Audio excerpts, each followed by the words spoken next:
오늘 우리에게 주신 하나님의 말씀은 신명기 32장 15절에서 25절까지 말씀입니다. 신명기 32장 15절에서 25절 말씀입니다. 그런데 여수론이 기름짐에 발로 찼도다. 내가 살찌고 비대하고 윤택함에 자기를 지으신 하나님을 버리고 자기를 구원하신 반석을 업신 여겼도다.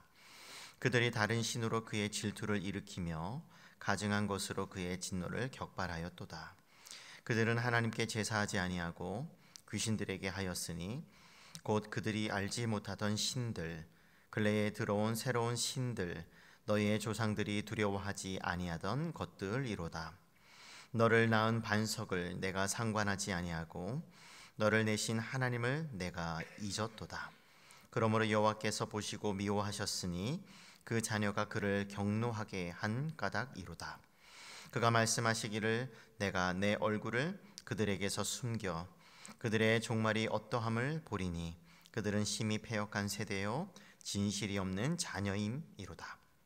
그들이 하나님이 아닌 것으로 내 질투를 일으키며 허무한 것으로 내 진노를 일으켰으니 나도 백성이 아닌 자로 그들에게 시기가 나게 하며 어리석은 민족으로 그들의 분노를 일으키리로다. 그러므로 내 분노의 불이 일어나서 수월의 깊은 곳까지 불사르며 땅과 그 소산을 삼키며 산들의 터도 불타게 하는도다. 내가 재앙을 그들 위에 쌓으며 내 화살이 닿을 때까지 그들을 쏘리로다. 그들이 주림으로 쇠약하며 불같은 더위와 독한 질병에 삼켜질 것이라. 내가 들짐승의 이와 티끌에 기는 것의 독을 그들에게 보내리로다. 밖으로는 칼에 방 안에서는 놀람에 멸망하리니 젊은 남자도 처녀도 백발 노인과 함께 정먹는 아이까지 그러하리로다. 아멘.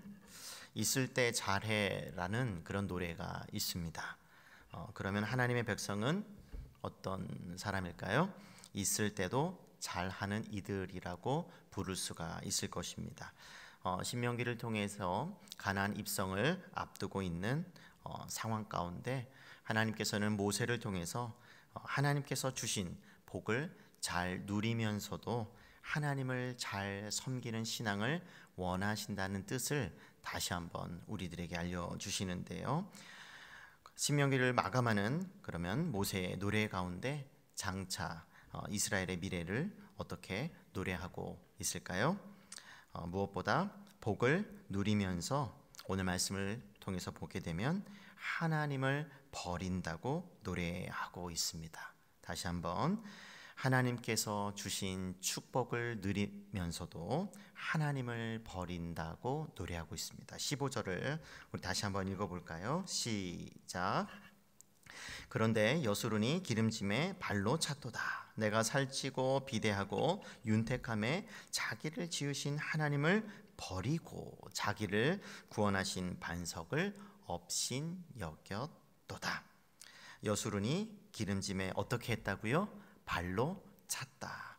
여기서 여수룬이라고 하는 것은 이스라엘을 가리키는 그런 애칭이죠. 정직한 자 또는 올곧은 자라고 불리는 그런 사랑스러운 호칭이라고 할 수가 있을 것입니다. 그런데 그런 애칭을 가지고 있는 이스라엘이 살찌고 비대하고 윤택함에 어떻게 했다고요? 하나님을 버리고 하나님을 업신 여겼다고 우리에게 노래하고 있습니다. 그러니까 다시 말하면 그들은 복을 발로 찼다는 것이죠. 하나님을 찾아야 하고 추구해야 되고 신앙해야 되는 그런 이스라엘, 그런 여수룬이 하나님을 버리고 또 경외하기보다는 어떻게 했다고요? 멸시했다고 우리에게 노래해주고 있다는 것입니다. 그럼 언제 이런 일이 일어났을까요? 하나님께서 가나안 땅에서 많은 복을 베풀어 주셔서 누리며 살게 되었을 때, 풍요를 누리고 있을 때 이런 일이 일어난다고 앞을 내다보면서 노래하고 있습니다. 있을 때 잘하면 되는데 이스라엘은 그 일에 실패한다는 것이죠. 그러면 장차 이스라엘이 하나님을 버리고 그러면 무엇을 하는가 가만히 살펴봤더니 16절에서 17절에 구체적으로 나오죠. 하나님을 버리고 무엇을 하냐면 다른 신을 섬긴다고 노래하고 있습니다. 그러니까 하나님을 예배하지 아니하고 다른 신들, 과거의 조상들도 두려워하지 않은 그런 신들, 두려움의 대상이 될 수도 없고 아무런 유익도 줄 수 없고, 코가 있어도 숨도 못 쉬고 눈이 있어도 보지 못하며 귀가 있어도 또 손 발이 있어도 아무것도 할 수 없는 그런 무익한, 아무것도 아닌 nothing의 존재인 그런 우상들을 섬기게 된다라고 우리에게 말해주고 있는 것입니다. 그러면 18절의 말씀을 보니까 그러면서 이렇게 노래를 하죠. 너를 낳은 반석을 내가 상관하지 아니하고, 무관심했다는 거죠. 너를 내신 하나님을 어떻게 했다고요? 잊었도다. 이전에 6장 10절과 15절까지의 말씀을 보게 되면 모세는 이미 이와 같은 상황 속에서도 하나님을 잊지 말라고 경고한 바가 있는데요. 10절의 말씀을 보니까 내 하나님 여호와께서 내 조상 아브라함과 이삭과 야곱을 향하여 내게 주리라 맹세하신 땅으로 너를 들어가게 하시고, 내가 건축하지 아니한 크고 아름다운 성읍을 얻게 하시며, 내가 채우지 아니한 아름다운 물건이 가득한 집을 얻게 하시며, 내가 파지 아니한 우물을 차지하게 하시며, 내가 심지 아니한 포도원과 감람나무를 차지하게 하사 내게 배불리 먹게 하실 때에.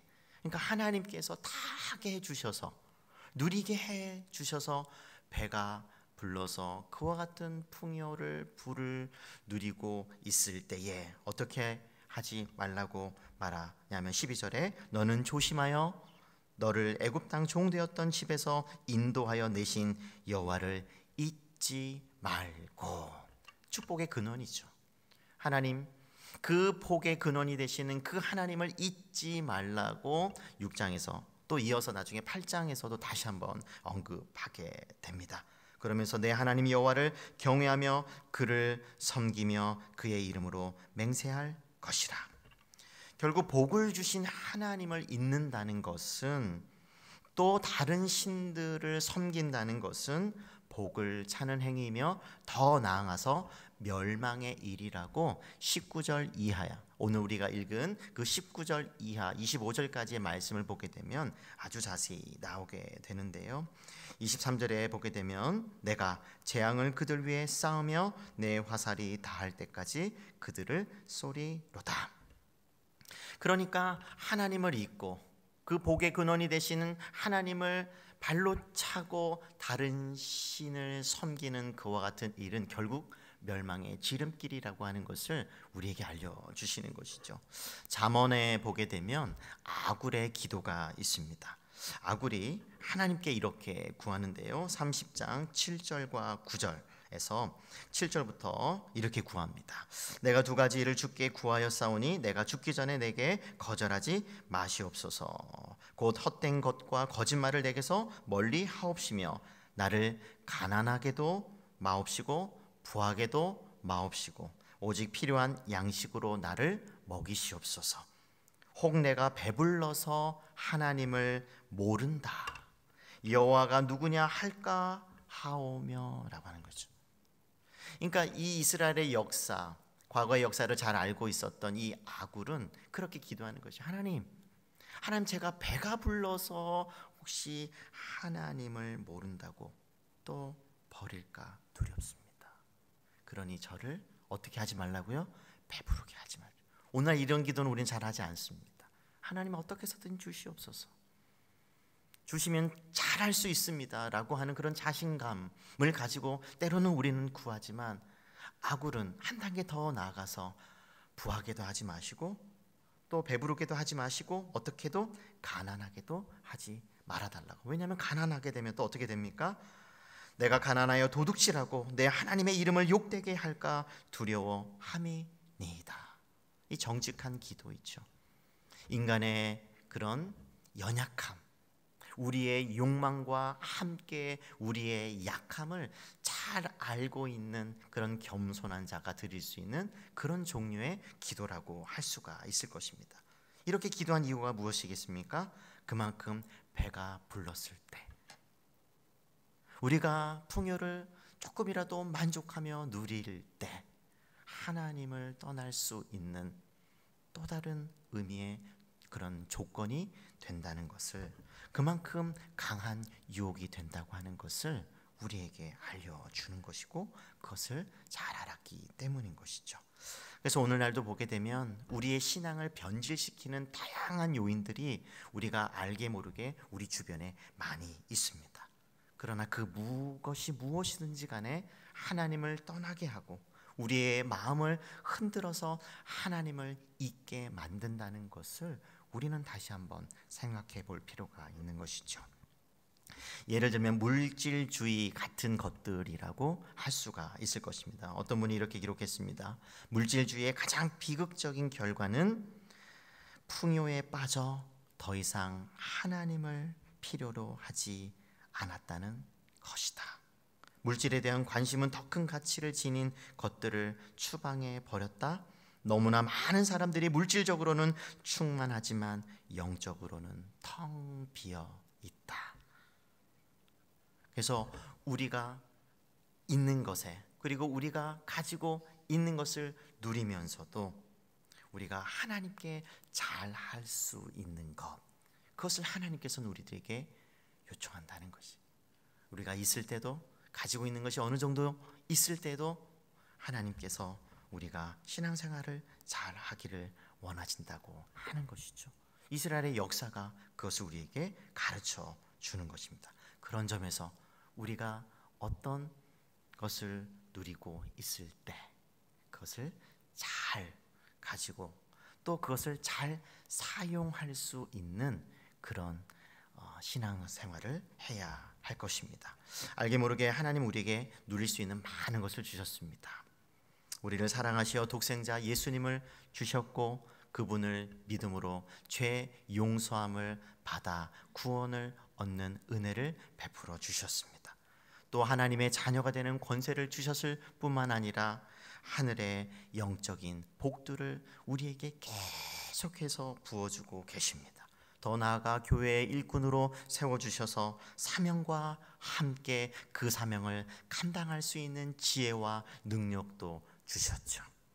하나님은 그 모든 것을 누릴 수 있도록 주셨지만 그것을 왜 주셨다고요? 하나님을 경외하며 하나님을 섬기라고 그것을 주신 것이라고 하는 것을 우리는 꼭 기억해야 할 것입니다. 사무엘상 2장 6절과 7절에 보게 되면 여호와는 죽이기도 하시고 살리기도 하시며 수월에 내리기도 하시고 거기에서 올리기도 하시는도다. 여호와는 가난하게도 하시고 부하게도 하시며 낮추기도 하시고 높이시기도 하시는도다. 그래서 하나님께서는 그 어떤 것을 우리에게 주셨다면 그것을 마음껏 누리시되 기쁨과 감사로 하나님을 섬길 수 있는 그런 복된 신앙생활을 하시기를 주님의 이름으로 축복합니다. 아멘. 우리가 아까 불렀던 찬송가